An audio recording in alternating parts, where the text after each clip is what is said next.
Have you ever felt overwhelmed by your to-do list? Like there's just too much going on and you can't seem to catch a break? Well, there's this fascinating story in Luke chapter 10 that really speaks to this modern struggle we all face.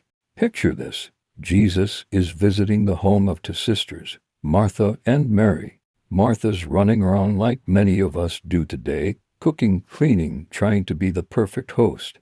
She's probably checking her mental checklist, making sure everything's just right. I mean, it's Jesus in her house. Talk about pressure. And then there's Mary, her sister. What's she doing? She's just sitting there, at Jesus' feet, completely absorbed in his teaching.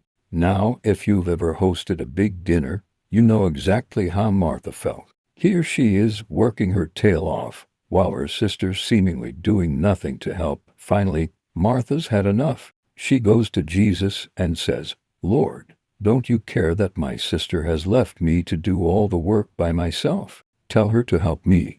I can almost hear the frustration in her voice, can't you?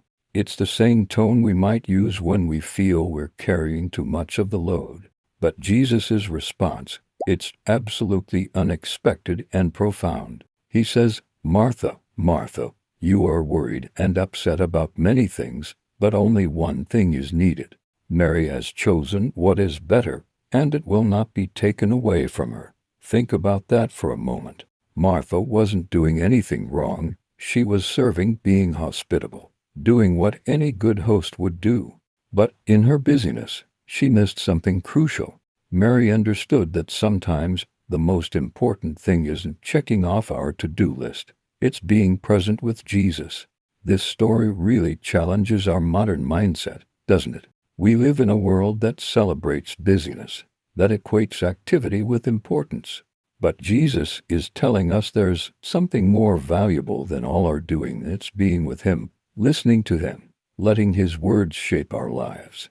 So maybe today we need to ask ourselves, are we Martha or Mary? Are we so caught up in doing things for Jesus that we're missing out on being with Jesus?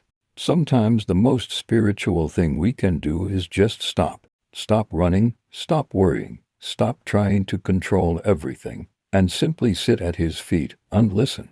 Because at the end of the day, all our doing needs to flow from our being in His presence, being filled with His Word, being transformed by His love. That's the one thing that's truly needed.